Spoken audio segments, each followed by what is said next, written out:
Lewis Hamilton struggled to match the pace of Red Bull and Ferrari in qualifying yesterday. Lewis Hamilton has admitted he worked in the Mercedes garage until past midnight after a horror qualifying Toto Wolff branded as the team's worst. Ahead of the race, Hamilton was asked how late he was at the circuit after a difficult Saturday. He replied, "I think at 12:30. Trying to figure out how to win.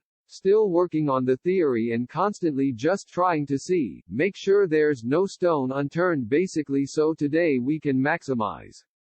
Obviously you can't change anything overnight, but still lots of learning." He added, "I hope we can somehow challenge the guys ahead, but we will see."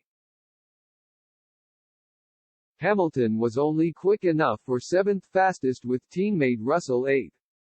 The 7-time champion was left stunned after his best lap in Q3 was 1.8 seconds slower than Verstappen. Despite this, Toto Wolff has still branded yesterday's result as the team's worst qualifying since he took over the Silver Arrows a decade ago.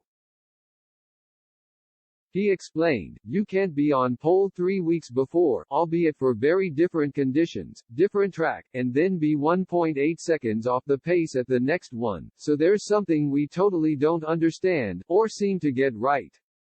Clearly, Red Bull are here in a league of their own, as the next Ferrari is 0.8 off. But that's no consolation. It's for me the worst qualifying session I had in 10 years.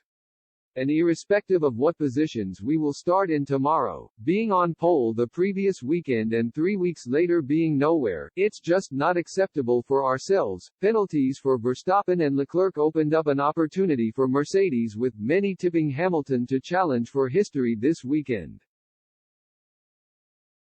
The multiple champion has only finished behind Verstappen at the last 2 events, with the Silver Arrows picking up back-to-back double podium finishes. Hamilton has finished inside the top 3 at last 5 events after turning a page in Canada. After qualifying, the Briton revealed his attention had already turned to next year's package and a possible change in design. He commented, "It's a car we continue to struggle with and definitely won't miss it at the end of the year. For me it's just about focusing on how we build and design next year's car. The other 2 teams ahead of us are in another league, but our car looks so much different to theirs.